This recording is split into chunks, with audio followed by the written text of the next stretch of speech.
Welcome to Disruptive Successor, a show for next generation leaders in family businesses and entrepreneurs who want to disrupt the status quo and take their existing business to a whole new level. We all know that what got us here isn't going to get us there. This show will provide inspiration, advice, and resources to help you create massive impact. This podcast is sponsored by myself, Jonathan Goldhill, and my company, the Goldhill Group, where we provide coaching for growing companies. I'm Jonathan Goldhill, and my purpose is simple: to guide entrepreneurial leaders in family businesses towards more freedom and fulfillment. I want entrepreneurs to get clarity around the changes that will make them and their businesses more successful so they can experience the same freedom I've enjoyed in my life. Our proven practices challenge business owners to think differently about their business and how they're running it, and quite literally become game changers in our clients' companies. Learn more at thegoldhillgroup.com website, where you can schedule your free strategy session.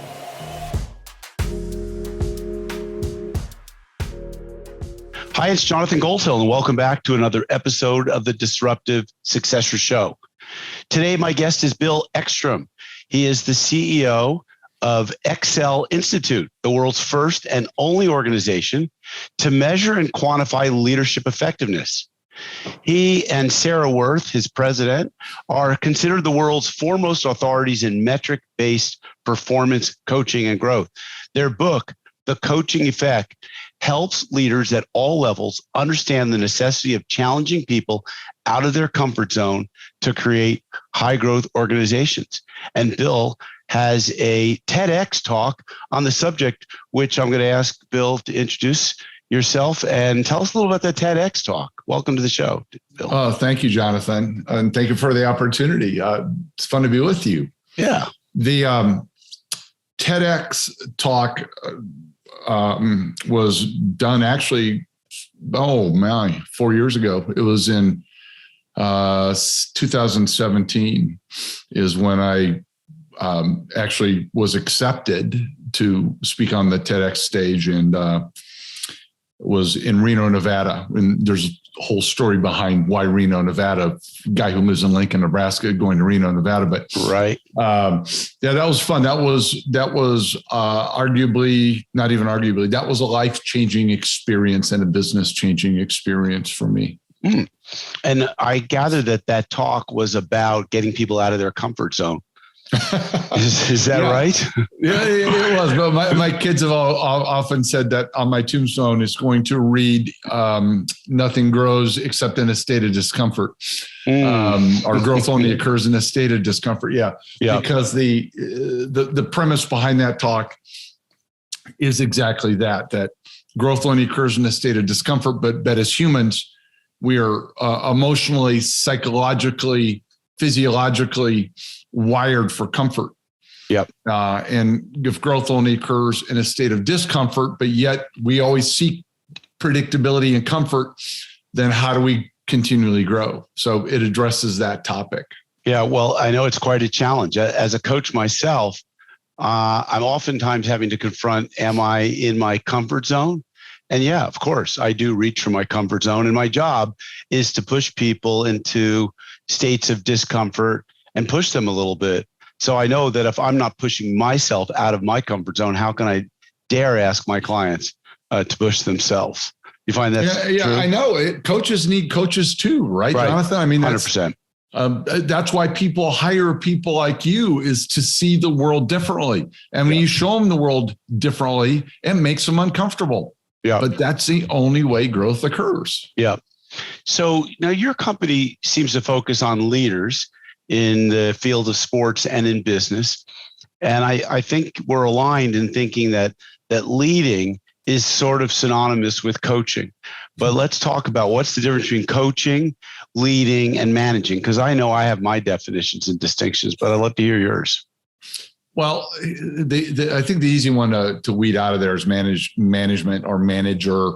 Yep. It's very much an archaic term, Jonathan, that came about in our country in the industrial era. And it was all about consistent known inputs, creating consistent outcomes, and think no further than Ford's assembly line. Mm-hmm. It took into account very little to do with the human aspect of the equation. Sure. Which they really, by that, back then they weren't studying much about that. So that is really an antiquated term. And quite frankly, I people who still use it are really dating themselves when it comes to leadership and coaching. To us, and when we studied athletic coaches, they seem to comprise a better understanding of what creates the most discretionary effort or growth outcomes of a team. Meaning that leaders, I can be a follower in a follower role and have good leadership traits, behaviors. Yep. But as a coach, I have to have a team of people that reports to me, whether it's in the world of business or in the world of sport. And coaches know when it's appropriate and what is appropriate to manage. Great coaches typically, to be a great coach, you're probably a great leader. It'd be hard to be a great coach without being a great leader. But great coaches know how to motivate. Great coaches know how to strategize. Great coaches have the proper structures and disciplines. Great coaches know how to identify talent, acquire talent, develop talent. They own everything that leads to a team outcome. Everything. And so when people say, well, whether, again, in the world of sport or business, well, they're a great coach, they don't have great talent. My response is always the same. Well, who's in charge of the talent then? That's what coaches do. They own it all. So that's how I view coach. It's a more encompassing term than it is to be a leader.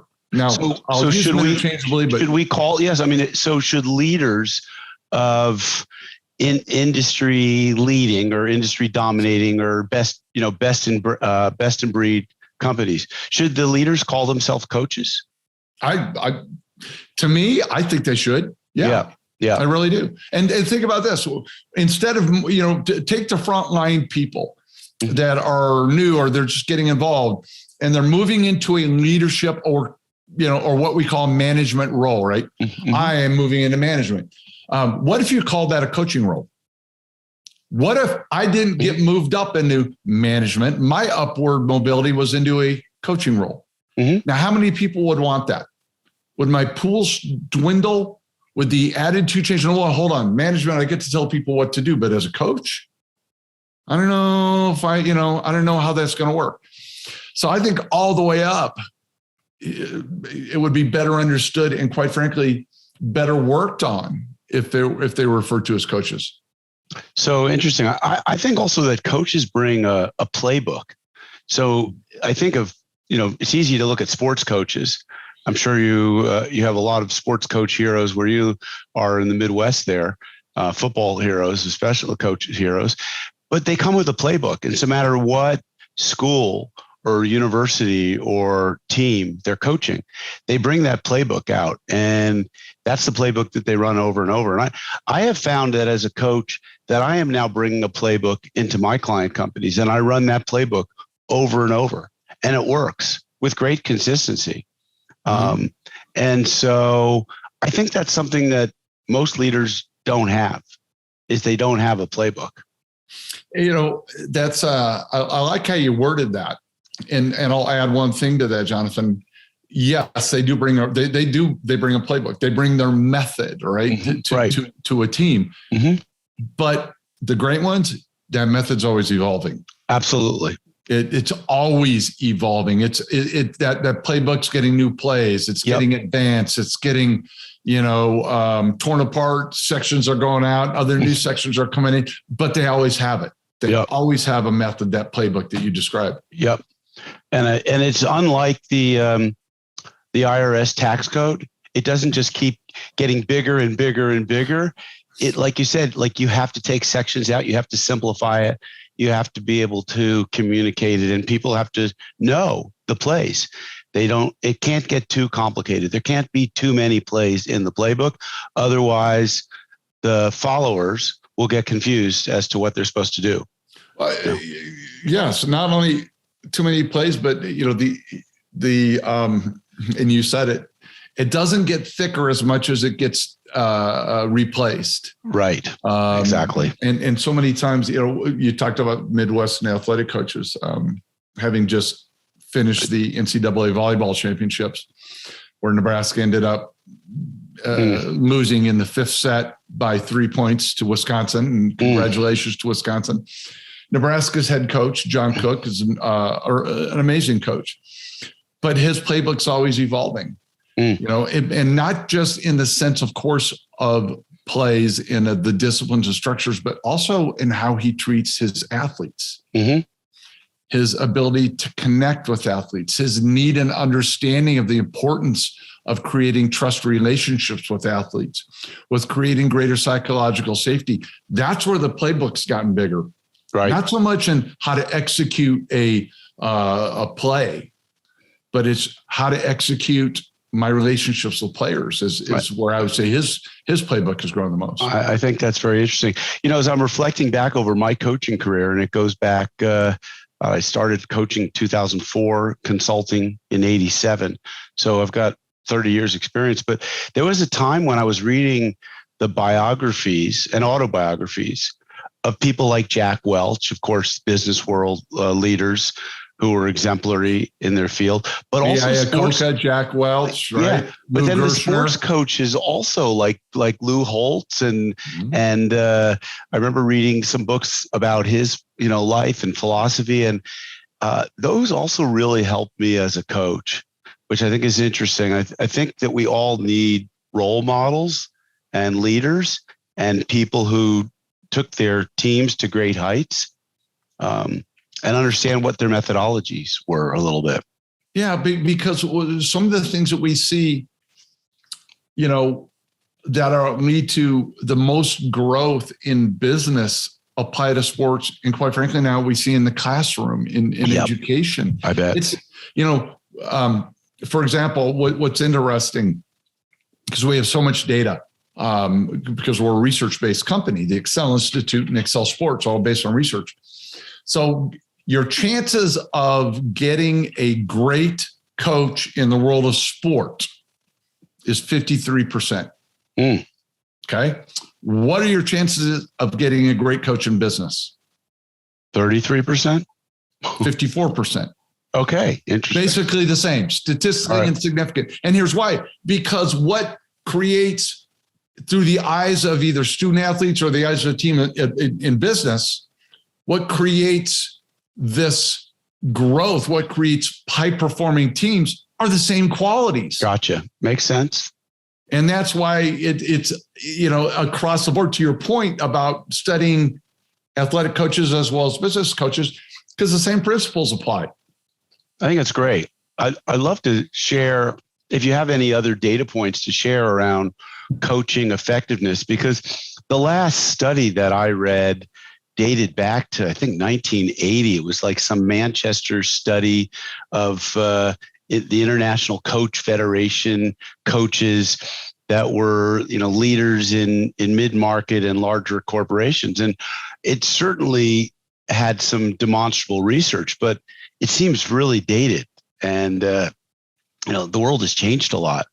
What can you tell us about the effectiveness of coaching, how well it works, or maybe, what are the best coaches doing differently than the others, and that sets them apart, Wow, Jonathan, how much time do we have? A good half hour. Go for it. So, yeah, boy, where do I start there? In terms of data, we've measured probably over the last 5 years, over 200,000 interactions between leaders at work and the people on their respective teams. In the world of sport, we're probably now approaching on 100,000 of measurable interactions between athletic coaches and student athletes. Wow. So, we've got a lot of research on it. Great coaching doesn't matter. Yeah. I mean, the easiest place to quantify it in business is sales, because everybody measures everything in a sales department. Right.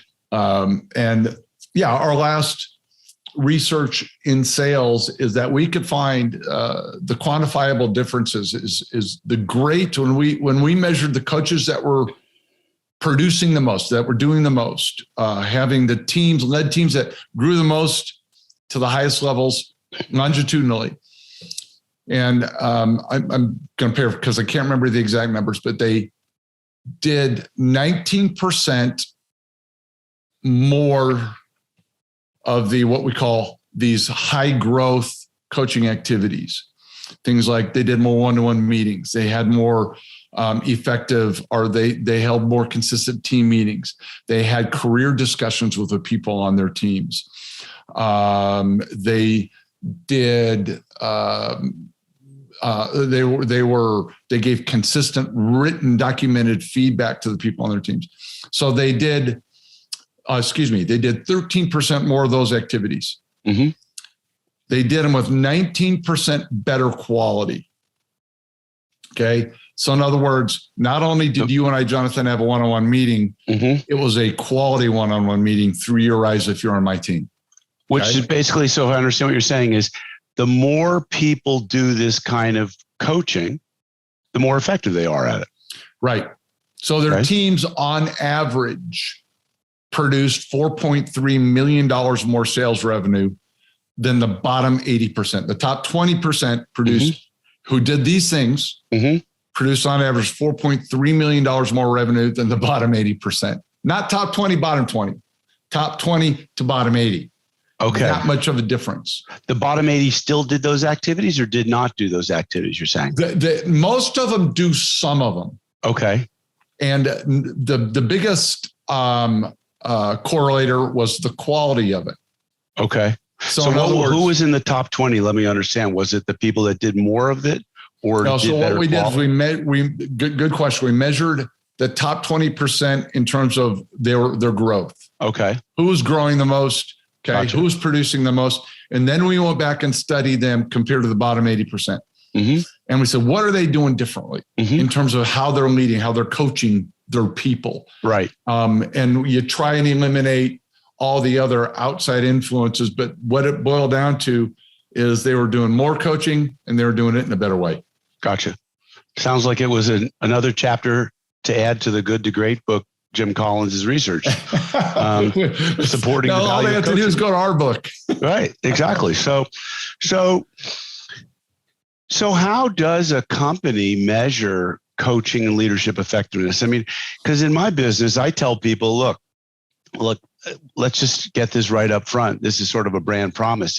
If I can't get you a 3-to-1 return on your coaching investment, then we probably shouldn't get started together. You're probably wasting your time.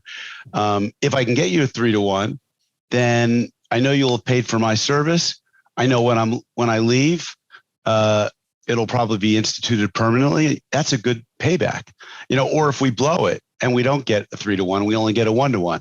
Well, still, then you'll get, the residual benefit, but it's really hard to measure if it's not like, it's easy to measure sales growth or revenue growth or profitability growth. It's difficult to say without spending a lot of money that your leaders are that much better. Unless I did some kind of a, pre-coaching leadership assessment and then post-coaching leadership assessment. Chances are with my clients, there would be a whole new set of leaders by the end of the engagement, and they weren't there in the beginning.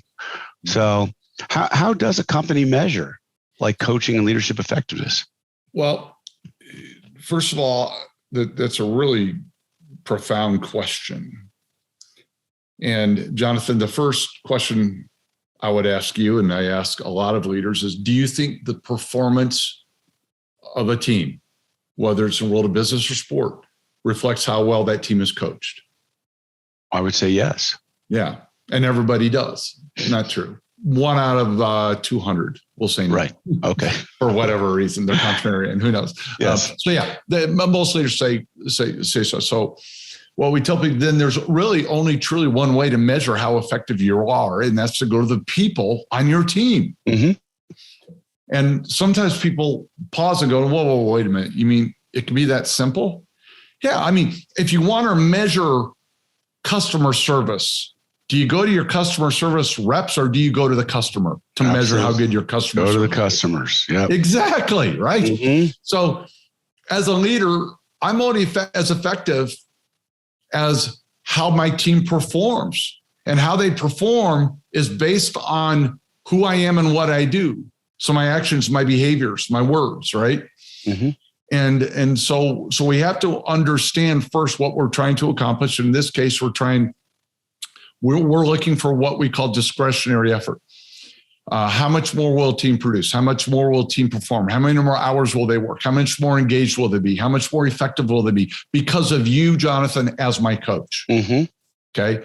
Do I work that extra hour? Do I not take the call from the recruiter when it comes in because I'm committed to you and what we are doing as a team, right?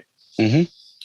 So if we know that's the end objective, because all those things lead to growth, and let's face it, that's all anybody ever wants is growth. I've never heard a business leader say, we had a good year this year, so next year, no growth. We're good, right? Never heard that, have you, Jonathan? No. So if we know what creates growth, what we have to understand is what is a coach's impact on creating that growth. So that's where research comes in. And what we've been able to understand is there are 6 primary themes that leaders or coaches impact. And those are what we're measuring by surveying the people on these coaches' teams, respective teams. What are some of those 6 things that we're talking about? We measure, for example, their ability to create trust-based connections. Right. Okay. Psychological safety Mm-hmm. is another theme that we measure. Structure that they have in place. Right. Their ability to develop the skills of the people on their teams, their ability to communicate. And quite frankly, the last one is their ability to challenge in a healthy way. Mm-hmm. Because without challenging our people, growth does not occur. Mm-hmm. So those are the 6 themes that we measure. Interesting. And so I guess as I just reflect on what you said, so if I'm going into a client engagement and they have the luxury of wanting to measure the effectiveness of the coaching engagement, if I'm going after culture stuff, I might be, let's measure employee engagement or, employee net promoter score. If we're trying to grow, then let's focus on revenues, net profit, gross margin improvement. There's measures like that. It's difficult to find organizations, I think, that are wanting to measure it and do the work. Do you find that's true?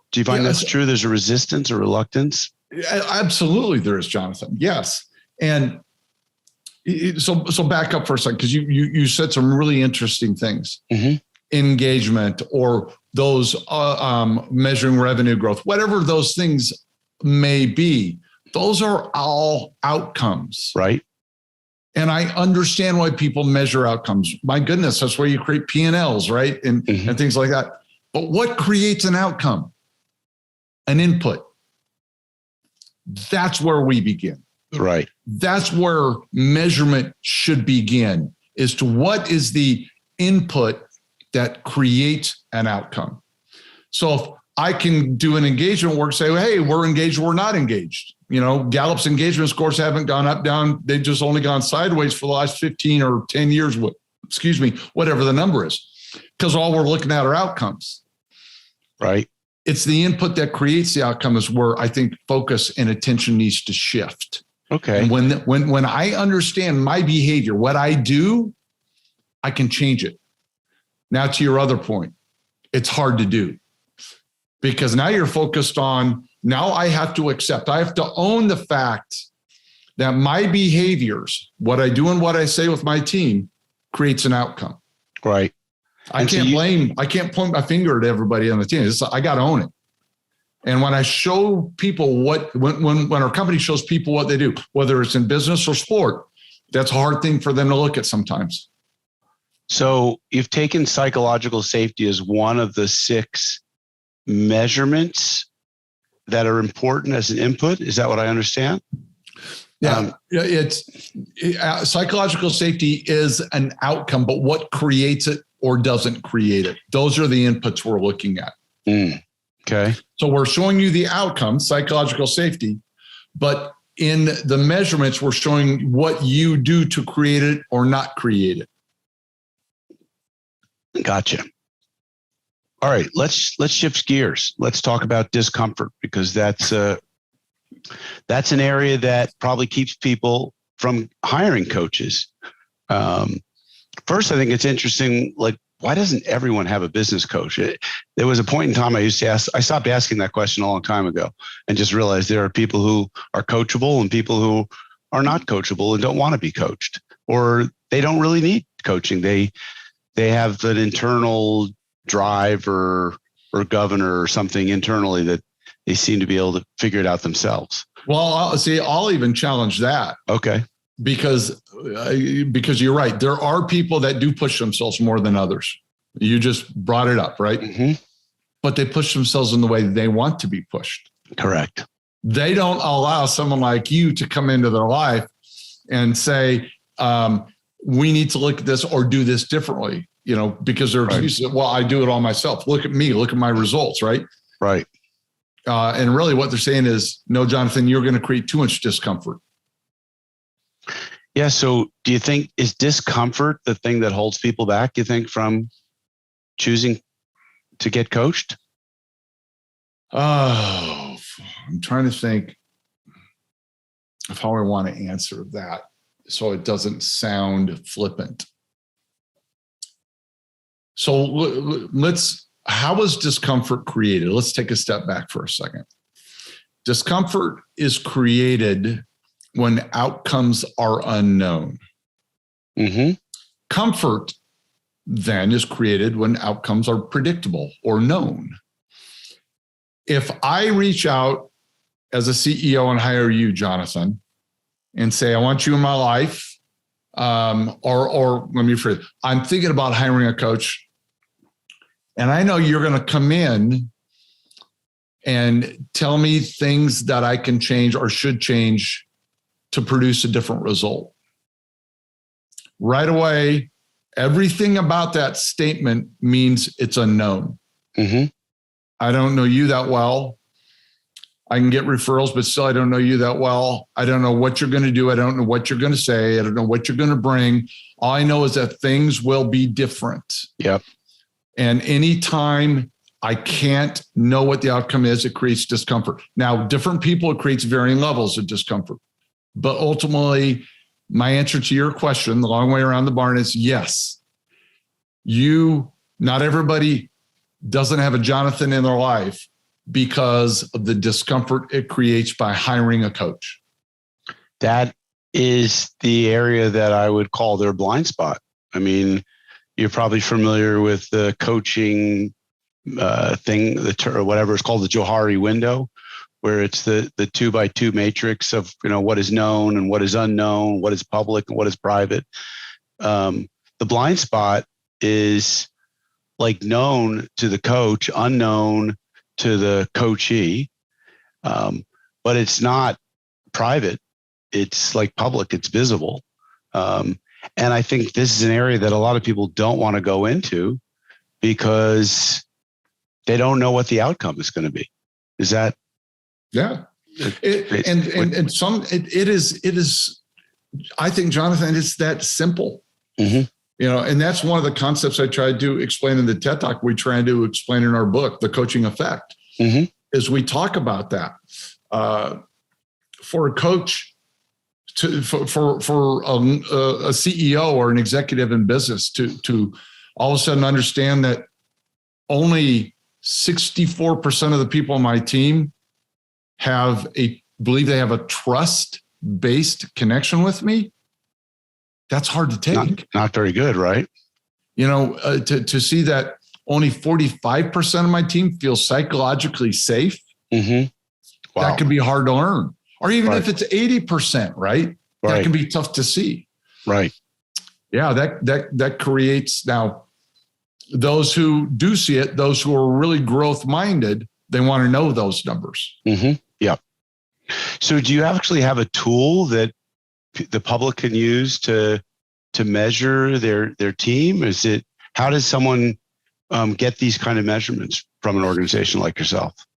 Well, they work with our company. They contract either with EcSell Institute or EcSell Sports. That's how we work. Mm-hmm. On what we have on our website on excellinstitute.com is really kind of fun.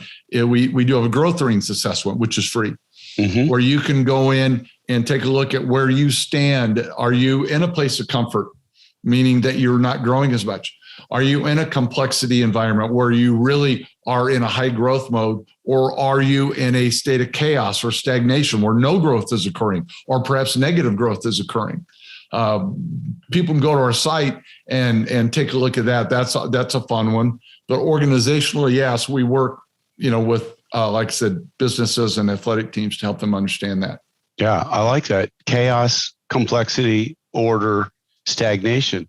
It's kind of like the 5 levels of freedom that I used to teach my clients when you're first starting a business. It's chaos, right? Then you enter, let's say you get to $1 million in revenue. You're at that point where all of a sudden things are looking very different now. You start to need a manager or a management team from $1 to $10 million.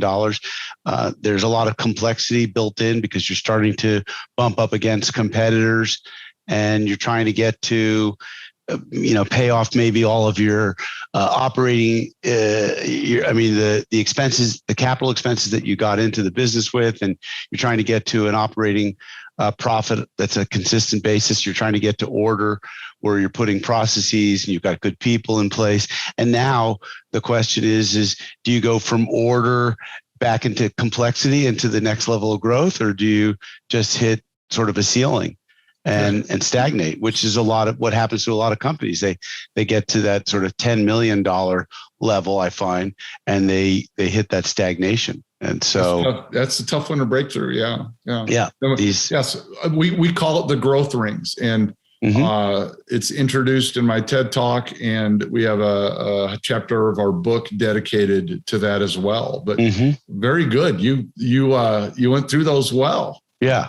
Well, and then, hopefully, like if you're looking to exit the business, then the stagnation period becomes where you basically prepare your business to harvest and sell. But sadly, too few businesses ever really make it to that point. I think 2/3 of all businesses that get listed for sale never actually do sell. And so many of them are forced to just either half retire or stay in the business, or maybe they've got a family business member that can succeed them. And hopefully they've got an entrepreneurial drive to take them to the next level. But too oftentimes that next gen is got an entitlement mentality, and they don't drive the business to the next level. They drive it back into the ground. So yeah, interesting. That certainly can happen. Yep, exactly. So, well, this has been interesting. Tell us a little bit about your book, The Coaching Effect. Well, thank you for that opportunity, Jonathan. The coaching effect is exactly that. It is the effect coaches have on the performance and growth of business teams. And in the book, we outline what great coaches do in terms of activities, but we also outline how they do it well. Gotcha. And it's kind of a chapter by chapter understanding of not just what they do and how they do it well, but also the impact. And we have all kinds of analogies and stories. We bring in examples from the world of athletics and business and everything. So even animals are mentioned in there. So it cuts across really anybody who's in a leadership or coaching role is applicable. And what's fun for us is one of the reasons we got in the world of sports is coaches and athletic directors were reaching out after we wrote the book, using our work and applying it in the world of sports. So Gotcha. So there's a lot of takeaways in the book. Someone can read it and have actionable takeaways. Someone can read it and quite literally start to change their actions and behaviors the next day. So powerful. And that book is available, I take it, on Amazon? Amazon, Barnes and Nobles, all the respectable outlets of books have a coaching effect. Yes. Fantastic. And if people want to learn more, can they go to EcSellInstitute.com, EcSellInstitute.com? Yeah, EcSell Institute.com. And I have a personal website, BillEckstrom.com. Reach out to me, reach out to our company. Yeah, questions. I love engaging and connecting with people. So I'm all over social media. My marketing people believe I should be out there more, but I do what I can. Great. All right. Well, we'll have all that information in the show notes. Bill, thank you for sharing your wisdom, your knowledge, and your expertise as not only a student of coaching, but an expert, like a trainer of trainers in the coaching world. So thank you so Jonathan. much. It's been an honor to be with you. All right. So folks, if you enjoyed this, listen, subscribe, share it with others, and pick up a copy of The Coaching Effect with Bill Eckstrom. This podcast is sponsored by myself, Jonathan Goldhill, and my company, the Goldhill Group, where we provide coaching for growing companies. I'm Jonathan Goldhill, and my purpose is simple: to guide entrepreneurial leaders in family businesses towards more freedom and fulfillment. I want entrepreneurs to get clarity around the changes that will make them and their businesses more successful so they can experience the same freedom I've enjoyed in my life. Our proven practices challenge business owners to think differently about their business and how they're running it, and quite literally become game changers in our clients' companies. Learn more at thegoldhillgroup.com website, where you can schedule your free strategy session.